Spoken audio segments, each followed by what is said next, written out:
Many of the challenges we meet as Germans or Europeans, we face together in a transatlantic alliance. Together with my wonderful colleague Julia Ganter, editor-in-chief of the Berlin Pulse, I now want to take an in-depth look on these transatlantic relations from a public perspective. Julia, welcome.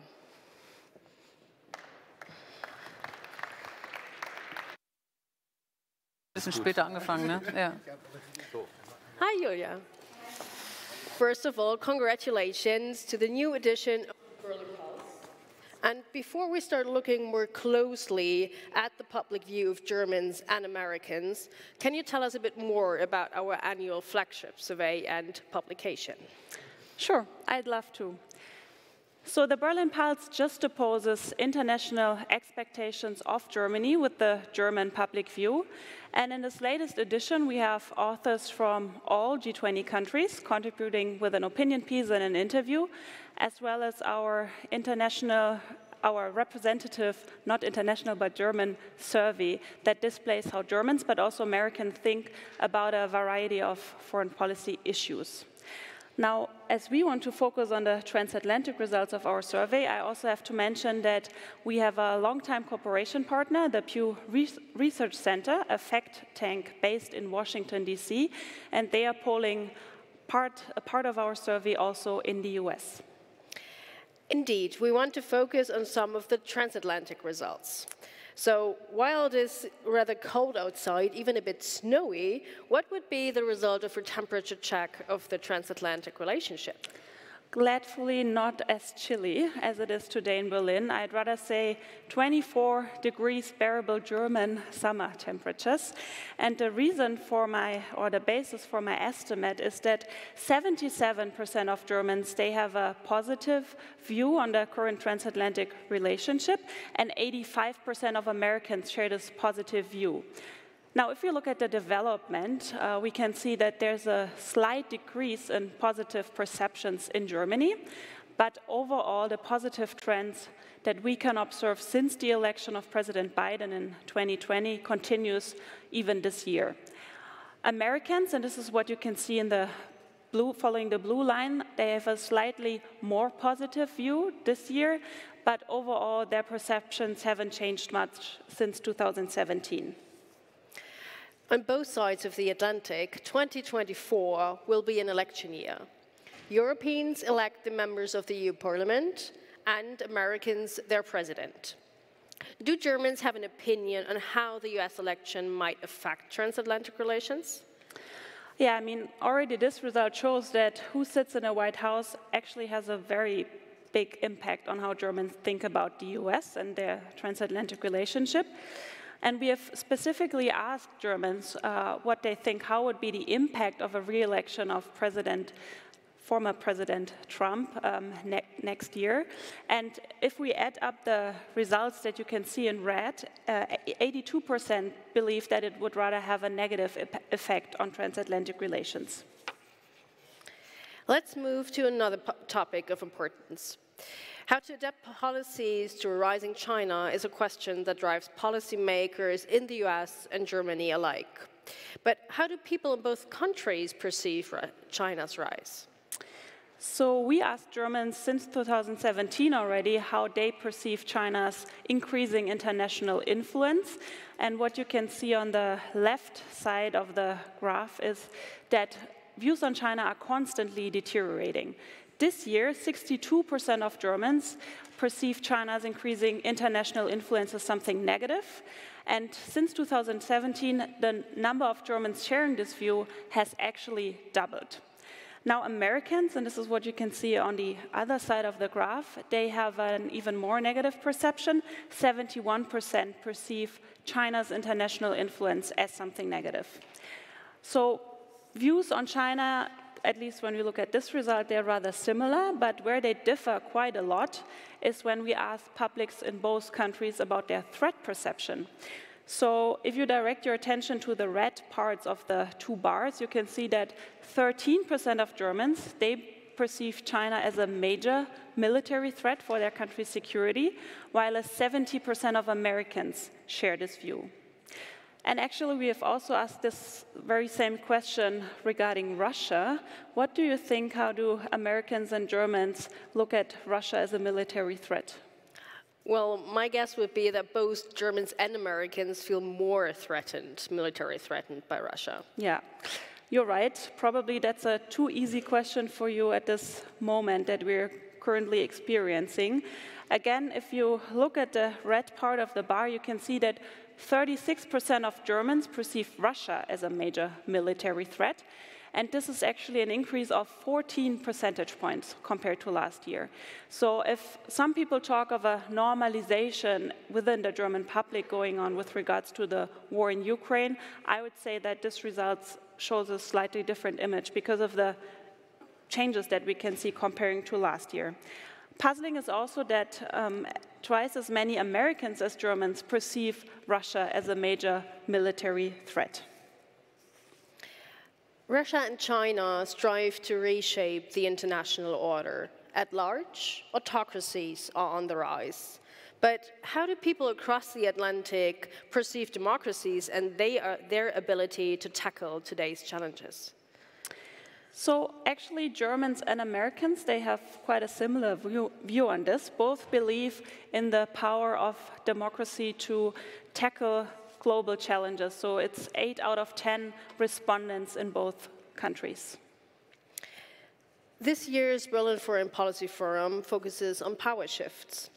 How do Germans and Americans look at the fact that new powers emerge and countries like Brazil or India gain relevance in the international system? So in Germany, 1 in 2 Germans looks at this development positively, and I think it shows that Germans don't generally see power shifts as something negative, as this results from China could have indicated. So there's a difference. People differentiate depending on the country we talk about. In the US, less Americans see this as a positive development, only 39%.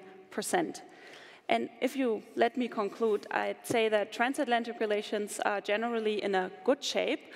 If you look at the public perception, we share general views on China and on democracy. We have different views when it comes to threat perceptions and also emerging economies. But the US election is something like a sword of Damocles for our transatlantic relationship. Julia, many thanks for these fascinating insights.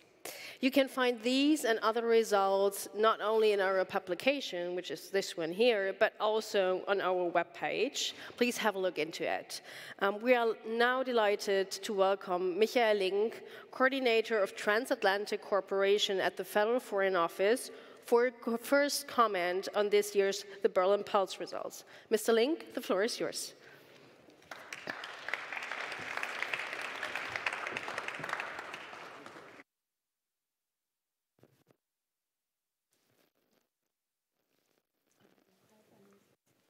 Much for the fascinating Berlin Pulse. You just took it with you. I just wanted to show it again because it's such an important read. It's a very important piece of information, and believe me, for us, for lawmakers and for diplomats alike, it is something which we really draw a lot of experience from, and what we really take as something where we better understand where we need to do more and where maybe we have some strong points. One strong point certainly is the fact, you hinted at it, that in general, so many Germans see the relation as good. But you also all of you saw how it looked in 2020 during Trump's presidency. So nothing is for granted. We have to work on it.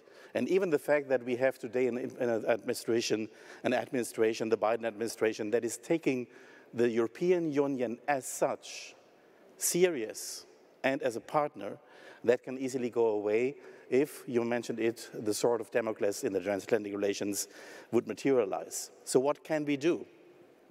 We need to be prepared for different scenarios. We need to do it actively, and that's actually also what the federal government is doing, being prepared for different scenarios, including, of course, the very one which would include the re-election of Donald Trump. But this is something we need to do without emotion, without any, let's say, preference, independent of what we have. But we need to face the reality. And if I may quote Anne-Marie Slaughter, whom we will hear next, if I may quote her, she said, "The threat to American democracy is graver today than perhaps at any time since the Civil War." That is the serious state of politics inside the US. So let us be prepared indeed for different scenarios, and let's try to build a safety net, a transatlantic safety net, where we can be prepared also for more difficult scenarios.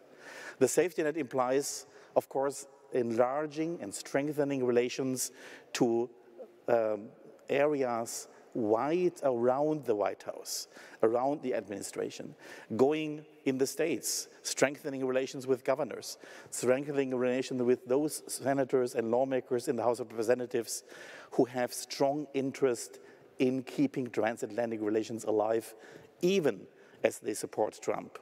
I could imagine some senators from North Carolina, South Carolina, Mississippi, Alabama, where in all these places, German business is so heavily invested that they will keep an interest in having strong relations with Europe, even under a second Trump presidency. But these sort of things, and many more of it, could be done in order to prepare, and this safety net should stretch also way beyond politics. We need, therefore, the very strong engagement also of, I say, corporate Germany in that relation. In my work as transatlantic coordinator, for example, I mostly focus on states in the South, in the Midwest, in the heartland. So strengthening a relation also beyond the usual suspects of transatlantic exchange, that is important. New target groups for transatlantic exchange, strengthening the whole network so that we could even survive a bumpy road ahead. Nevertheless, we hope for a good road. And here, ladies and gentlemen, what we heard right now, and by the minister, the 2% will be crucial. The more we are ready to invest in the 2%, the more will we as Europeans and especially as Germans also be a reliable and meaningful partner for the US.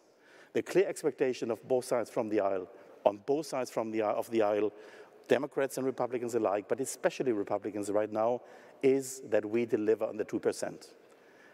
The sooner the better, the more the better, the clearer the better. And here I welcome very much the clear guarantee by the Chancellor, who mentioned it like that also, that this will be happening.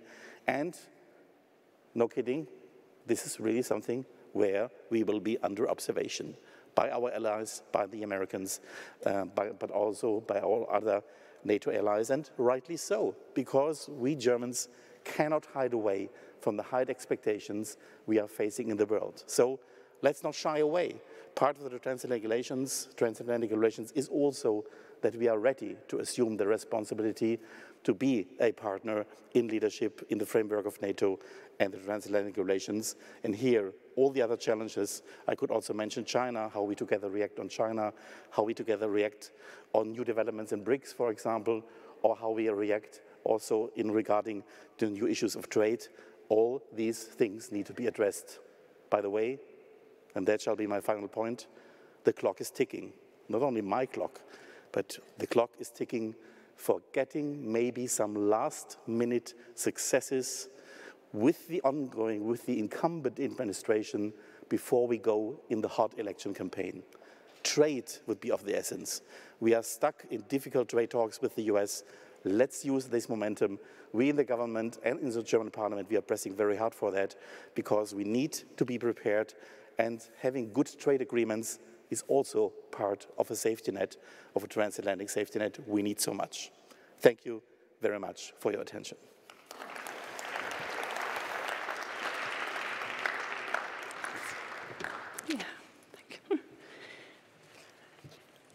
Yeah, thank you, Mr. Link, for this first comment from a German perspective. And to now get also a perspective from the other side of the Atlantic, I invite Anne-Marie Slaughter to join me on stage.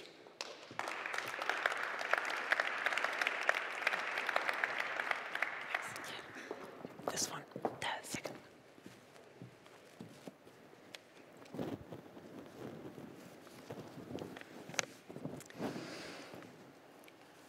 Ms. Slaughter, it's a great pleasure to have you with us here today.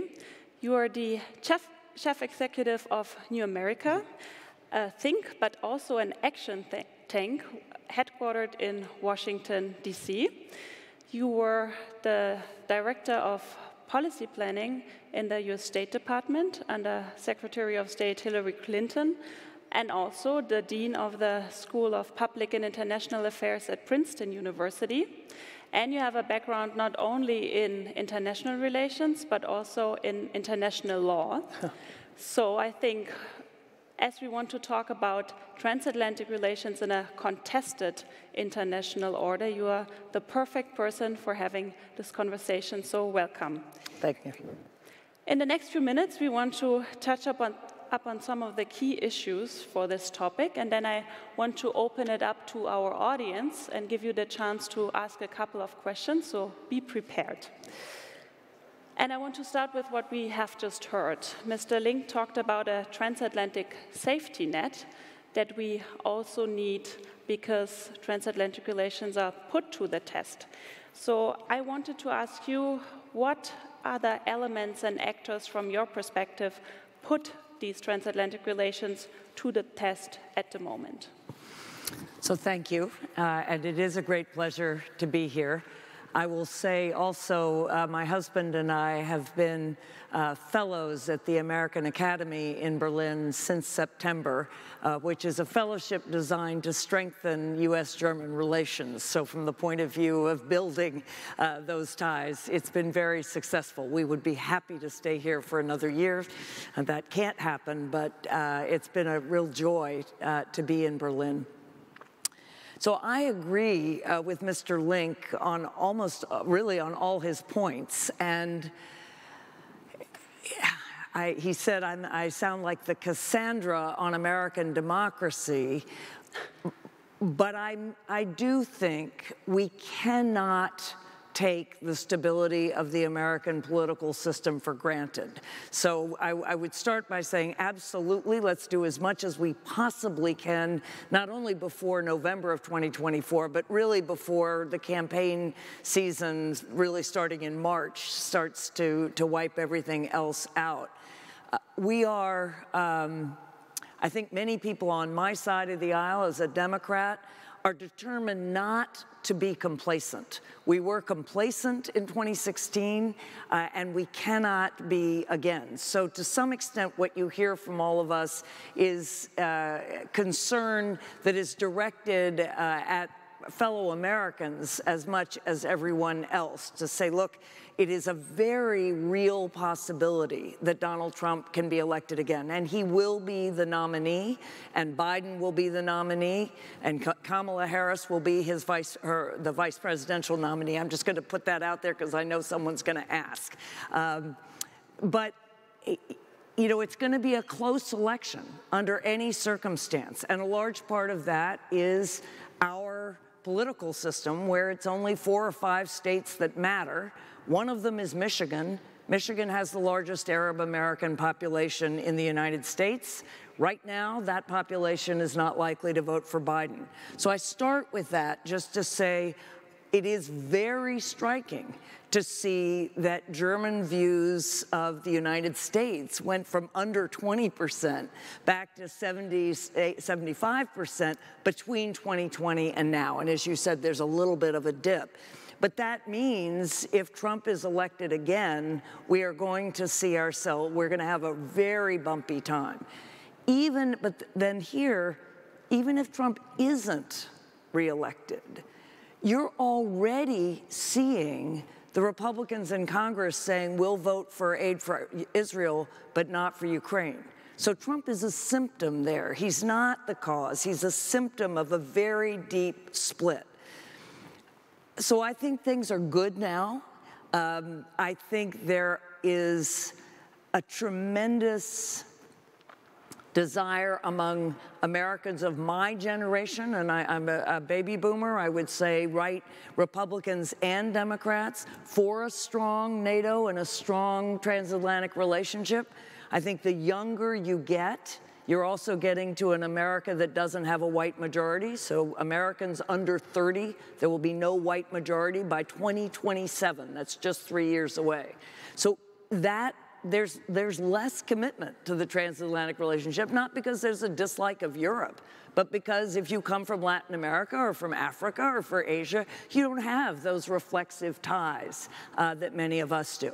So overall, yes, it's good, but I would say likely turbulence ahead. Mm-hmm. You just gave us kind of a problem description of what we might also see in the future and what we are already seeing now. And as you've said, Germans are very skeptical already when it comes to just imagining how such a decision of the election next year might play out in their perception of the transatlantic relationship. But going from a problem description to possible solutions, I'm wondering, what advice would you give Europeans to make this transatlantic relationship weatherproof, to not have this chilly weather in our relationship after an election that doesn't really fit into our value space? Yeah. So the first thing I would say, and I'm half Belgian, and I believe strongly in the European project. Not just the European Union, but also the European political community. I mean, there are multiple ways that Europe pulls together.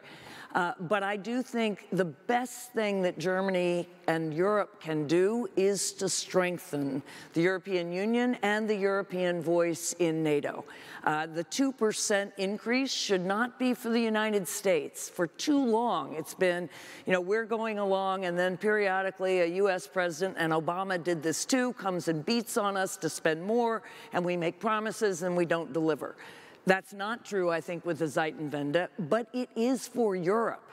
And you heard that when Chancellor Scholz announced the Zeitenwende. If you look at the speech, he says we have to do this not just for Ukraine, not just as a NATO member, but because we have seen that the United States is not necessarily as reliable a partner as we would like. So Europe has to strengthen itself as a pole in the world, as an important, strong voice. Still, I think I don't think it will ever have the military the United States has, but it needs to be stronger. I think you also really do need to pull closer to pan-European procurement. At the Munich Security Conference last year, this was a major theme, that France and Germany and other European states can do lots of things together except build weapon systems. So that's one. And the second I would say, and again, Mr. Link said this, and it's very important, in your report, you have Nina Hachigian writing on local cooperation for global power. And she is the first ever special representative for state and local diplomacy. California, as you know, that's a 40 million person state with the sixth largest or fifth largest economy in the world.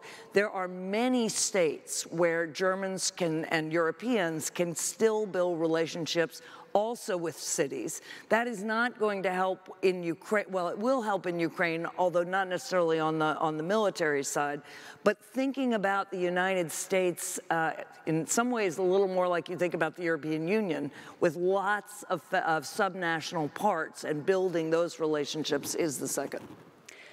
You have mentioned that there's already some talks about supporting Israel, but not supporting Ukraine. And it has been 643 days since Russia has invaded Ukraine. And I'm wondering, how long do we still have to make Ukraine win this war, especially given the fact that support also in the public is decreasing in the US? We haven't polled that in our survey, but we know from other surveys that the Pew Research Center does, that this is a fact already. On the other hand, the Berlin Pulse shows that 68% of Americans perceive Russia as a military threat. So how do these two things go together, and how does this decreasing support for Ukraine go together with this threat perception of Russia? Yeah, that is really, I think, one of the most striking findings of this pulse.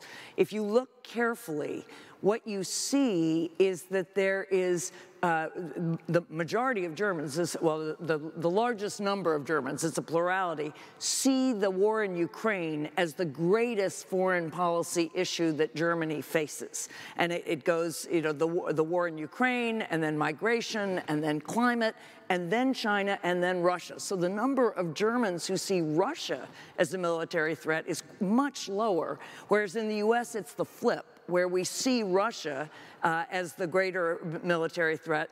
Support for Ukraine is still high, but lower than in Europe. And again, this is not just Donald Trump. This is a traditional American, fairly isolationist position. Through most of our history,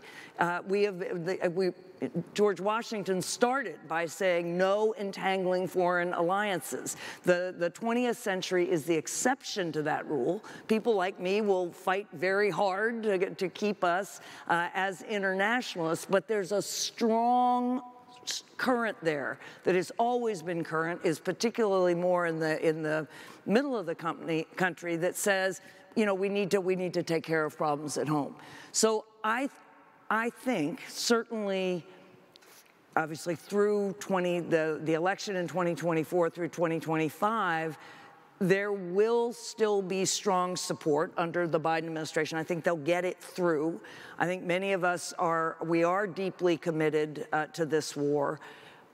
If Donald Trump is elected, I think we have to be very honest with both the Europeans and the Ukrainians that we may, no matter how much this administration or internationalists or the foreign policy elite are committed to the defense of Ukraine, that does not necessarily reflect the country. And it is vital that we be not honest publicly in the sense of kind of we're going to abandon Ukraine. We're not, to the extent we have the political room to do that. But we also, I think, have to be very, very clear that Europe is playing its role. We will support what we can, but there's no guarantee that this level of support will continue. You have also mentioned Israel already, and the terror attacks of Hamas and the Israeli response might draw the US back to the Middle East. Now, the US track record in this region is rather one of failure, one has to say. And against the backdrop of your own experience in the State Department, what role should the US play to prevent a greater regional escalation at this very moment? I thought we were talking about the pulse, transatlantic relations. You know, again, there are big political divisions. I think the Biden administration, I think both in Ukraine and in the Middle East, has done the right thing. I think that President Biden, both personally but also strategically, has understood both that the United States had to stand with Israel, but also that to the extent you were going to have influence on Israel, you had to do that from a position of a bear hug strategy, really of standing with, to be able to exercise the influence that the administration has been trying to exercise in terms of minimizing civilian deaths and getting hostages home. There is not much appetite for getting back into the Middle East on anybody, I think, Republican or Democrat. There is, the way I look at it more, is that the U.S. will try to be deeply diplomatically involved, but the European Union is going to have to be there too. It will not be it cannot be the U.S. alone. Once the shooting, the fighting stops, the only chance is to use this cataclysm and war as a catalyst for a larger settlement. So I expect an enormous amount of diplomatic engagement that involves security guarantees of multiple kinds, including with Saudi Arabia and other Middle Eastern governments. But again, the EU will be very important there, and maybe even some North African and states further afield. But it's more diplomatic engagement with a lot of deterrence than getting troops back involved. Mm-hmm. Now, I'm going back to the Berlin Pulse, and the Berlin Pulse shows that the public perception of China has deteriorated a lot. We didn't see this in our results right now, but we know from the Pew surveys that it's the same development in the US. And you have been criticizing a us versus them mentality in the US-China relationship. And you said it doesn't matter if China is one up or one down, if we all go down. So what would be a better US-China policy then, from your perspective? So what I wrote in the recent Foreign Affairs was that my nightmare is that by the end of this century, the United States says, we beat China in a world that is in flames. Because from my perspective, the greatest existential threat we all face, and we have not talked about the global south, but that we all face as a globe, is still the disasters of a warming planet, with all that goes with that. I think the administration, since I wrote that, really has recognized that the temperature of our relationship with China was dangerously hot, where the risks of an accident over Taiwan or an accident in the South China Sea were just too high. So what you are seeing right now is an effort to go back to rivalry in some areas and really deterrence in some areas and cooperation in others. I think the question will come also with China, which I think is also recognizing that they wanted to take the temperature down, and they're actively courting Europe. Will China try to play a broker role, either with Ukraine or even in the Middle East in parts? And if so, then how will the West respond? And that, to me, is, I don't know the answer to that question, but I think we are actually on track for a less fraught relationship with China. You don't know the answer, but if you could wish for something, what would be your wish? How should such a reaction look like? So well, again, I would like to see the EU developing its own strong China policy. I honestly think that a very strong EU, and really in many ways a multipolar world, or as India calls it, a multi-aligned world, is probably better for the United States in the long run. Certainly it makes it easier to have a strong relationship with Europe, and that alliance is fundamental, but we're more likely to get that if Europe is strong and has its own strong relationship with China, de-risked but not decoupled. And within that, I would like to see the United States drawing clear red lines. I mean, there really are some very dangerous scenarios, but building up the cooperation on climate, but also on pandemics. We've just seen another virus being isolated in China. We saw how fast that could go. And then on all the many regional issues that we need to work on, food security, water security, you need China, India, Brazil, the United States, Europe, and a group of African countries. We need all of those countries. You already mentioned now a few times the Global South, and I mean, there's a lot of critique coming from many countries in the Global South that our current institutional global architecture doesn't really reflect the world as it is in the 21st century. And actually, this architecture is also, at the moment, challenged as much as maybe we think about the transatlantic relationship in the future, what we have heard about that right now. What kind of civil engineers do we need in the US and in Germany to kind of keep the whole building from collapsing? Well, Germany actually plays a very important role here. Germany and Namibia are the leaders for organizing the Summit for the Future in 2024 in New York, right after the General Assembly, which is the Secretary General's and many other countries' effort to really think about reforming, overhauling, but also creating a much more effective system of global governance. This system is not working. It's not working. I mean, look at what we've been talking about in terms of Israel and Palestine and Ukraine. The UN's role has been quite minimal there. You would think, if you imagine the hopes of the founders of 1945, that when Russia invaded Ukraine, totally in violation of Article 2.4 of the UN Charter, that you would have a real response. Now, obviously, they went to the veto, but even then, they would have expected, at that point, they would have expected some kind of global military, which I do not foresee.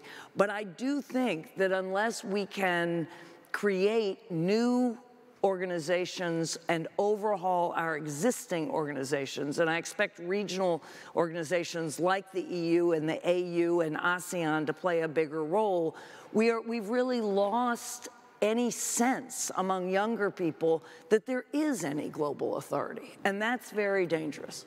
So to me, that is one of the highest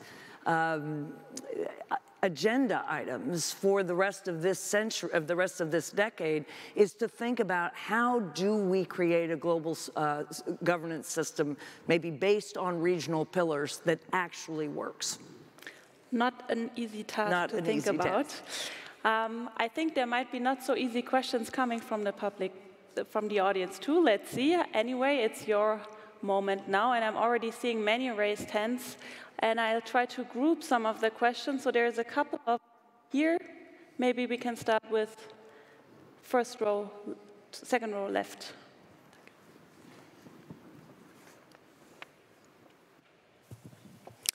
Christoph von Marschall from Tagesspiegel. Anne-Marie, thank you. I have a question. To which degree do you think Europeans could at all influence voting patterns in America? Sometimes there's this argument, in order when you don't want to have Trump, step up, spend this 2%, make clear in the German financial planning that we not only state it, but you can believe in us. And on the other hand, you say, no, do it for yourself. It's not for the American voters or for the states or for the sake of the American part of NATO. How would you differentiate between those two arguments? Are Europeans able to influence voting behavior by showing that they are a much stronger ally, or is that just a fantasy? And you would say, no, do it for yourself, but don't think about November 24. I would say, Can we you're going to group them, yep. So there was another question. Thank you. My name is Fredrik Löfqvist from the Stockholm Center of Eastern European Studies. We saw this figure here, how the German and American views of each other as very good partners are converging at a very high level. And listening to the German Minister of Defense, you could imagine that Germany is now moving in a more American direction on global responsibility, including military responsibility. But my question is, it seems that for the Biden administration, Germany is the interlocutor par préférence on Ukraine, Russia in Europe. And there was also an article in the Bild Zeitung, I think on Friday, sort of painting a portrait on how there is a sort of Plotner-Sullivan link of axis of appeasement, sort of say, intensifying, not giving enough military support to Ukraine. Would you say that that there is this sort of German-US between the Biden and the Scholz administrations, and who is leading whom in this? And maybe we can take one from our live stream audience. We have one question here. Why is it still necessary, given the political trenches in the US and NATO skepticism within the Republicans, to invest and promote transatlantic alliances? Great, okay. So on the first, as much as I would like to hope that maybe what Europe does is going to matter, it's not. Even if Europe does absolutely everything right, Donald Trump will tell his supporters that NATO is a waste. I mean, it really, and in general, foreign policy, as you know, doesn't play much of a role. And this election is about so many other things. So I really do think you do it for yourselves. You do it for yourselves in case the United States really does go into a period of terrible democratic turbulence. And even if it doesn't, you do it because a strong Europe is a better partner for the United States. And by that, I mean it helps the United States avoid the excesses of our own, of having too much power. I believe power corrupts in every way. On the Biden-Schultz question, that's an interesting one. And honestly, I'm not sure I'm best placed to answer it. What I would say, though, is I think that leaves out the EU. What I've been most struck by with this administration, and it's very striking in comparison to 2009 to 2011 when I was in the State Department, is that Jake Sullivan talks to Ursula von der Leyen a great deal as well. They really do talk to the Commission, and I've never seen an American government take the EU as seriously and be as engaged. So I think it's both and. I do think Germany is very important. Germany has delivered the most military support after the US and Britain. But the US also understands that Germany's not enough, and that if you really have divides in the EU, that's going to seriously harm our mutual interests. Why the transatlantic relationship? Because we are the two enormous bulwarks. Even if Trump is elected, that's still going to be a close election. We do share common values. I don't like the division of the world into democracies versus autocracies. I think that was a mistake, and I think President Biden has recognized it was a mistake. But I do think that we stand for human rights, human dignity, equality, fairness, justice. We do not come close to living up to those values, but we espouse them, and we try, and we have a free press and freedom of association. And even now, with all the protests we see, I'd far rather live in countries that allow those protests and allow those political turbulence than the kind of oppression and autocracy and violence we see in so many parts of the world. So I will say the transatlantic relationship is essential, but I'd add that it shouldn't just be North Atlantic. It should be South Atlantic, and it should be the United States to Africa and EU to Latin America. That the whole transatlantic relationship is going to be very important for the rest of this century. And we have the one about the necessity to invest in the US. Oh, I thought it was in the transatlantic relationship. Okay. No, those were the reasons why. Okay. Then we have time for maybe one more question. And I see one question here in the back, to not ignore this part of the audience.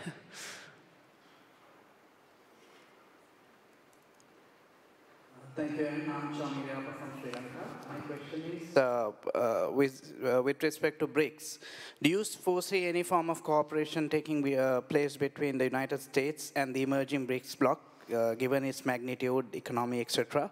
Secondly, you mentioned de-risking in terms of Europe. So what are the contours? It's very easy to say that you're talking about a de-risk strategy, but what are the specifics or the contours of this sort of alignment? Thank you. It's perfect. Okay. There's a question being asked. Okay.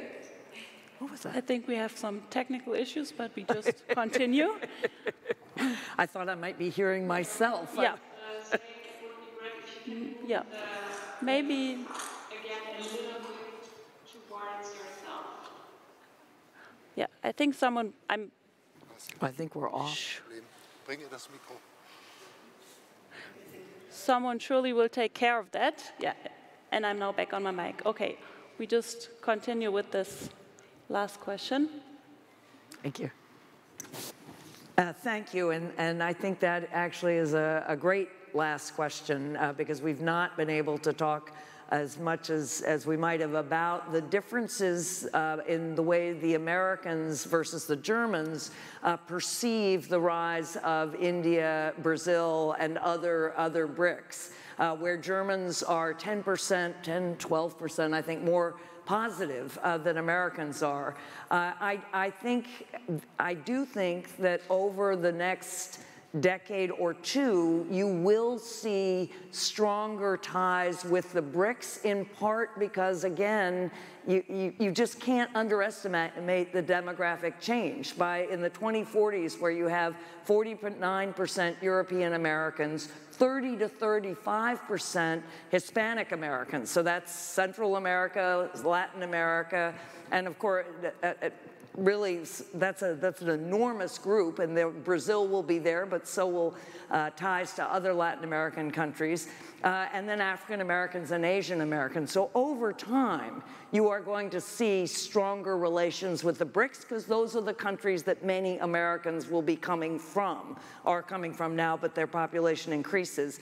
I don't know that you'll see it now, because we need African and Latin American and Asian countries to support us in Ukraine and in the Middle East. That's not the same as a long-term recognition of how you build the kinds of relationships we've traditionally had with Europe. And of course, there's a values base there.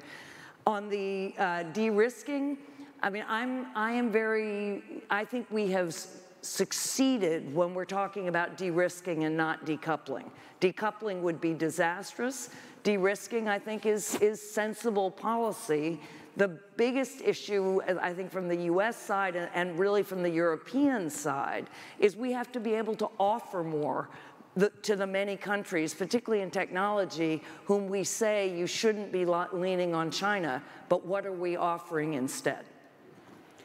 Thank you so much for your time. Our time, unfortunately, is up, but I'm taking many things with me from that conversation. Amongst others, that now would be the right moment to think about transatlantic relations, also looking at it from a broader sense. So thank you so much for that. We now move directly to our next panel and zoom in on power shifts in Europe, as Russia's war against Ukraine changed our political landscape on the continent tremendously. And my dear colleague Alisa Vogt, Program Director at Körber-Stiftung, will now address these developments with her 4 panelists. Alisa, the floor is yours.